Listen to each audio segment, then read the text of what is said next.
Aaron Hale never imagined that one careless joke on a sunlit afternoon would flip his entire life upside down. He had said it casually, half laughing, half exhausted, unaware that his words were about to invite a storm of change into his quiet world. He had no idea the woman he teased, dressed sharp, confident, and impossibly out of place in his small-town rental cabin, was the CEO of one of the largest tech companies in the West Coast. And he absolutely never expected her knock on his door less than 24 hours later, suitcase in hand. If you believe in kindness, second chances, and unexpected miracles, make sure to like, comment, share, and subscribe to Fortune Tales. Right now, your support truly keeps these stories alive.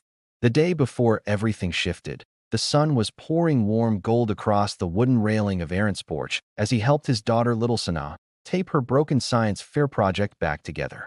It had been a long week. Extra shifts at the auto shop, school meetings, late-night dishwashing, and the exhaustion on Aaron's face was beginning to look permanent.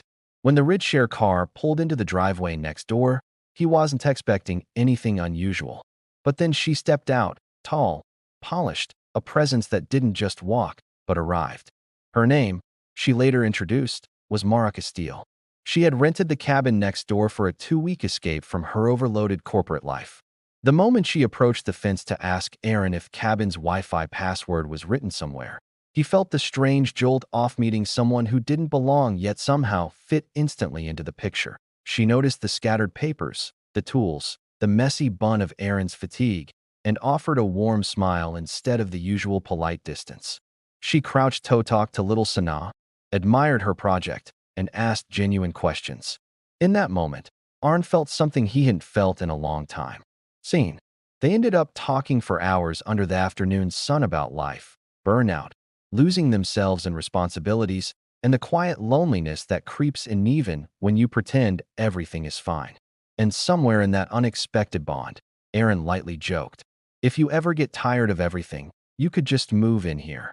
We've got chaos, but at least it's honest." Mara laughed, a real unguarded laugh, and he thought the moment would fade like any passing conversation.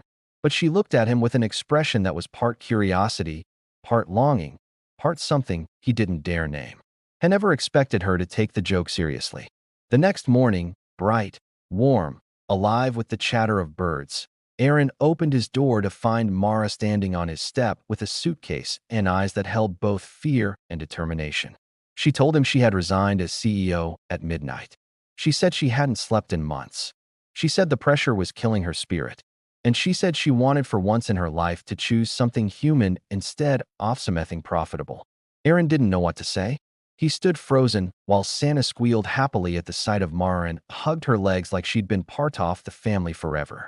That simple embrace made something inside Mara break and heal at the same time.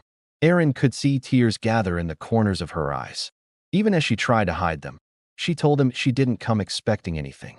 No romance, no favors, no rescue. She just wanted a place where she could breathe. A place where no one expected her to be perfect. Aaron thought about his own fears. Raising Sanaa alone after losing his wife. Believing happiness wasn't something meant for him anymore.